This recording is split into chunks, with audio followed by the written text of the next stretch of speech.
Part 2। और उसके बाद वो जंगल एक बार फिर से सुमन की चीखों से गूंज उठा। लेकिन आज की रात सुमन की चीखों को सुनने वाला वहां पर कोई भी नहीं था।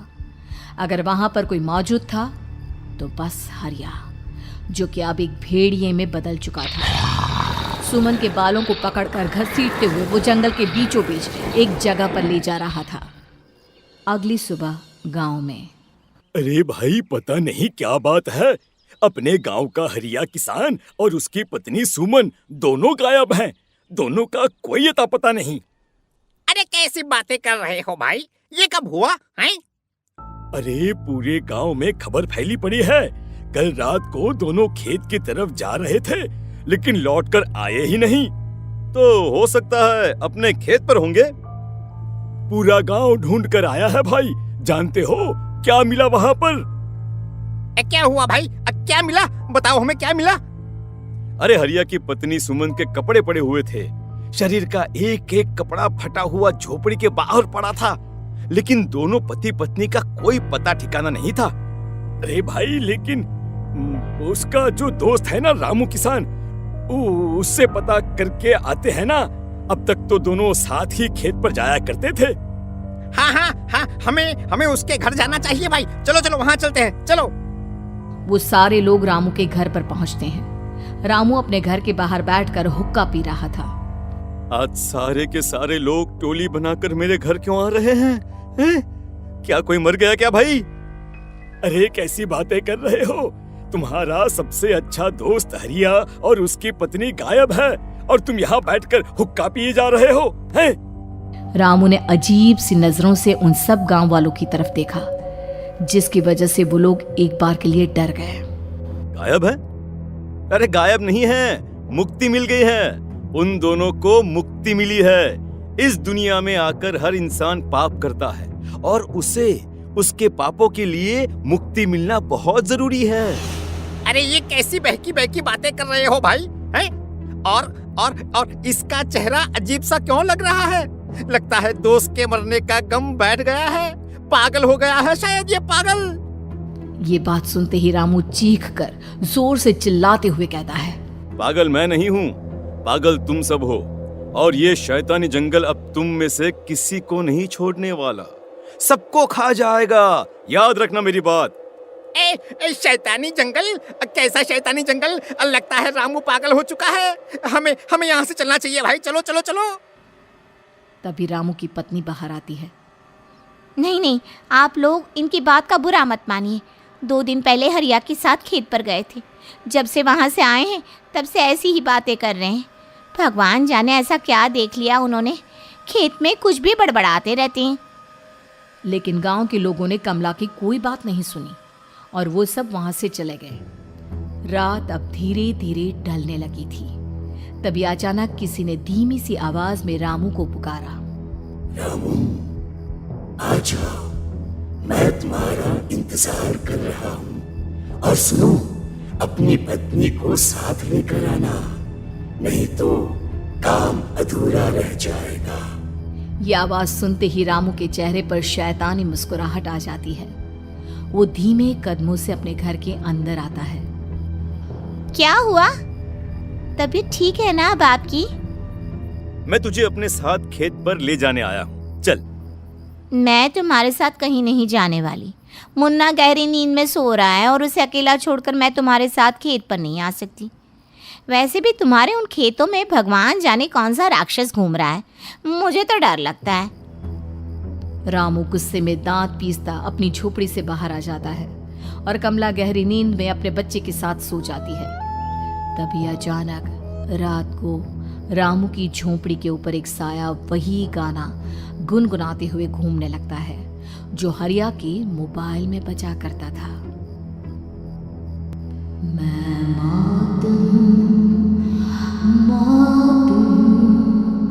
मौत जो पसरी है चारों ओर, जो आएगी कहीं से भी निगल जाएगी सबको। मैं मौत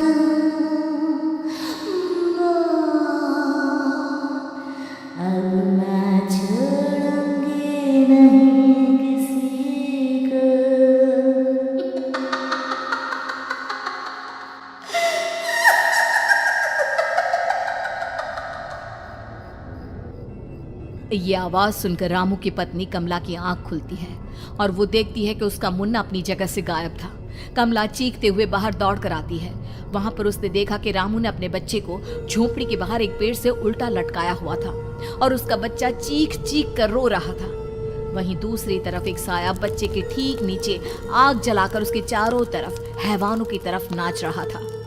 छोड़ दो मेरे बच्चे को। अरे क्या कर रहे हो तुम? शर्म नहीं आती तुम्हें अपने ही बच्चे को इस तरह मौत के हवाले करते हुए? अपना बच्चा? किसने कहा ये मेरा बच्चा है?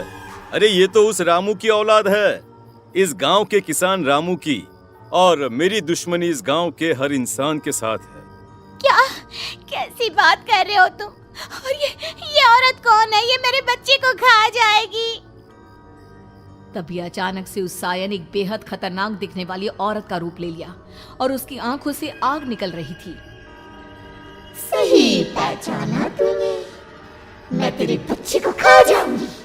अगर तू अपनी इस हैवान पति रामू के साथ जंगल नहीं आई तो मैं तेरे बच्चे को खा जाऊंगी। लेकिन क्यों?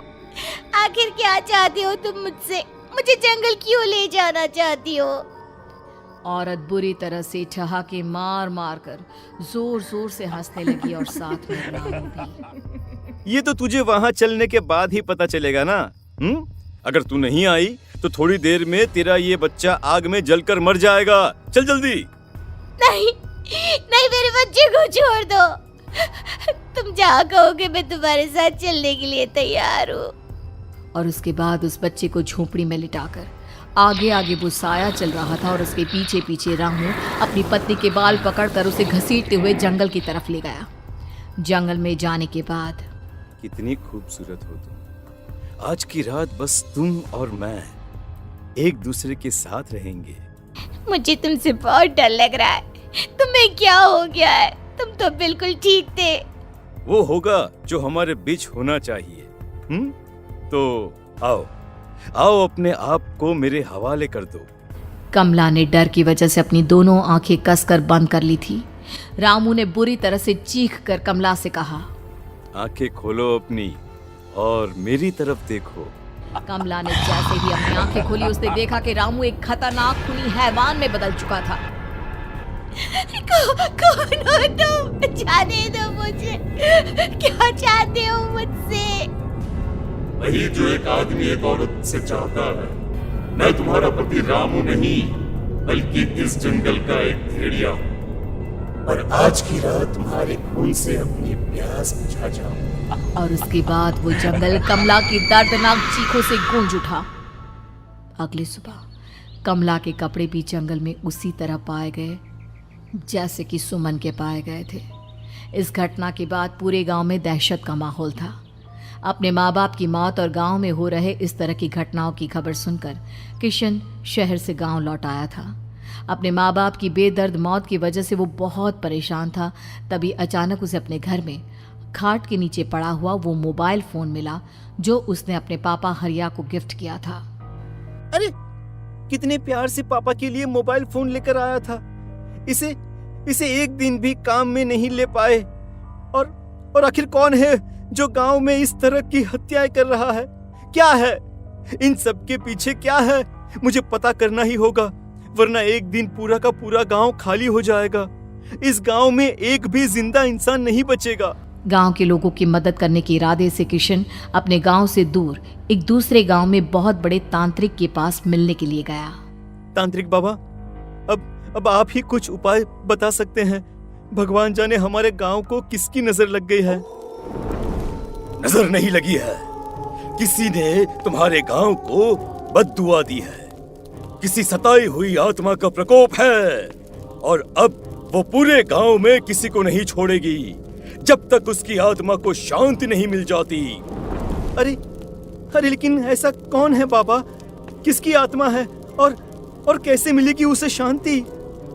मौत है, मौत कहीं से भी आएगी और सबको निगल जाएगी। इससे बचने का सिर्फ एक ही उपाय है, लेकिन उस उपाय को करना आसान नहीं होगा। जो भी उस उपाय को करने की कोशिश करेगा उसकी जान जा सकती है। भले ही मेरी जान चली जाए, लेकिन मैं अपने गांव के लोगों की जान बचाने की पूरी कोशिश करूंगा बाबा। तो ठीक है फिर, अगली अमावस की रात जैसा मैं कहता हूँ वैसा ही करना। अमावस की रात तांत्रिक के बताए अनुसार किशन अपने साथ केरोसिन लेकर जंगल की तरफ चल पड़ा। उसके हाथ में देवी के मंदिर का सिंदूर भी था। किशन जंगल के बीचों बीच पहुंचा। ये देखकर उसकी आंखें फटी की फटी रह गई। वहां एक उबलते पानी का तालाब था और कई लोगों की लाश लटक रही थी। किशन के माँ बाप की लाश भी वहीं थी। माँ, बापू, क्या हो गया? ये क्या हो गया? तभी वहां पर एक औरत और आदमी आते हैं। उन्हें देखकर किशन चौंक जाता है। गोपाल काका, आपकी तो 5 साल पहले मौत हो गई थी। और निर्मला काकी, आप? मौत तो हो गई थी, लेकिन तुम ये नहीं जानते कि हमारी मौत कैसे हुई थी। क्या कहना चाहते हैं आप? कुछ नहीं, बस ये जान लो कि अब इस गांव में कोई जिंदा नहीं बचेगा। लेकिन क्यों काकी? क्योंकि 5 साल पहले इन गांव वालों ने मुझे डायन बताकर पत्थर मार मार के मार डाला। मेरी कोई गलती नहीं थी। गांव का एक बच्चा क्या लापता हुआ, सारा इल्जाम मेरी पत्नी पे डाल दिया। और जब मैंने निर्मला की जान बचाने की कोशिश की तो मुझे भी मार डाला। आपके साथ ये बहुत गलत हुआ काकी, लेकिन आप जो कर रहे हैं वो भी सही नहीं है ना? तुम यहाँ से चले जाओ वरना तुम भी नहीं बचोगे। हमारी आत्मा पिछले 5 साल से मुक्ति के लिए भटक रही है। चले जाओ यहाँ से। मौका देखकर किशन सिंदूर उन दोनों के ऊपर डाल देता है। उनका शरीर जलने लगता है और वो भयानक तरीके से चिल्लाने लगते हैं। अगले ही पल किशन उनके ऊपर केरोसिन डाल देता है और वो दोनों जल जाते हैं। किशन अपने माँ बाप और दूसरी लाशों का अंतिम संस्कार करवाता है और अपने घर लौट आता है। लेकिन वो अभी भी इस बात से अनजान है कि मोबाइल अभी भी बज रहा था। मैं